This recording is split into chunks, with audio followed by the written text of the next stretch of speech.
Hola, buenos días. Somos Milagros y Marcelo, integrantes de familiares de desaparecidos y detenidos por razones políticas de Santa Fe. Hoy te queremos hablar de una palabra que seguramente ya has escuchado, el negacionismo.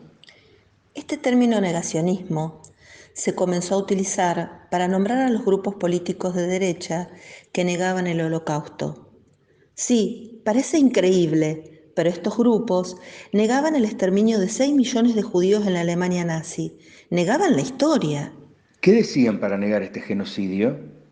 Argumentaban que todo era un invento de los judíos, que los campos de concentración y exterminio nazi nunca habían existido. Esto lo hacían y lo siguen haciendo con un interés perverso, borrar la memoria de lo ocurrido y así dejarnos indefensos frente a futuros crímenes que pudieran volver a cometerse.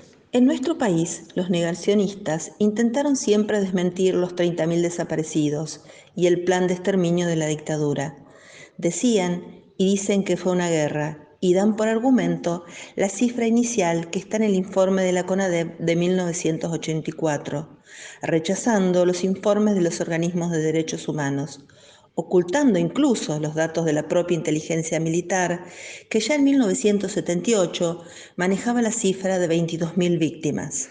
Sin embargo, el propósito que tiene esta discusión sobre la cifra de muertos y desaparecidos es encubrir a los genocidas y desacreditar a los organismos de derechos humanos. El expresidente Macri llegó a hablar del curro de los derechos humanos, despreciando la lucha de tantos años de las madres y familiares. Pero también practican el negacionismo quienes rechazan la evidencia del calentamiento global de la atmósfera con todas sus consecuencias, entre ellas el secado de nuestros ríos. Un claro ejemplo de esto es el gobierno de los Estados Unidos, que se opone a reducir la emisión de gases de efecto invernadero. Su actitud responde a los intereses de minorías poderosas que tienen un elevadísimo nivel de consumo. Y hay otro ejemplo que tenemos muy cerca en este contexto de pandemia, los negacionistas del virus del COVID-19 en distintas partes del mundo. Dijeron que las cuarentenas y las vacunas son una conspiración para hacer negocios o para dominarnos. En nombre de la libertad, promovieron la desobediencia civil provocando contagios y muertes. No somos ingenuos y por supuesto sabemos que hay intereses políticos que empujaron esta ola.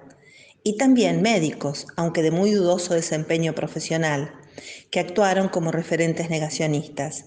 La doctora Chinda Brandolino y el doctor Mariano Ariaga, de Médicos por la Verdad de Rosario, con su prédica, que ahora ya nadie cree, en su momento favorecieron los contagios y la muerte. Por lo tanto, el negacionismo se refiere entonces a mensajes que niegan la realidad y son elaborados intencionalmente para manipular a la opinión pública. Otra cosa es la negación. En tal sentido, el investigador Daniel Firstein nos dice que el mecanismo de negación es algo que tenemos todos y que es algo psíquico para proteger a nuestra estructura psíquica de aquello que no podemos tolerar. Es un mecanismo abstractivo que en muchos casos cumple funciones muy útiles. Pero en otras ocasiones nos juega en contra, porque nos oculta los peligros reales. Y esto, sumado al mensaje negacionista manipulador, da por resultado que, por ejemplo, mucha gente no se cuide ante la pandemia. En síntesis, hemos hablado en estos pocos minutos del negacionismo como metodología de manipulación del pensamiento colectivo y además nos hemos referido brevemente al mecanismo psíquico de negación, dos aspectos que muchas veces se complementan. Estos son temas que nos invitan a reflexionar, pero también nos llevan a pensar sobre la importancia de la verdad, de la información veraz y de la conciencia ciudadana. Y esto es imprescindible para avanzar siempre hacia una sociedad mejor, una sociedad en la que tengan vigencia todos los derechos humanos. Gracias por escucharnos. Hasta el próximo encuentro.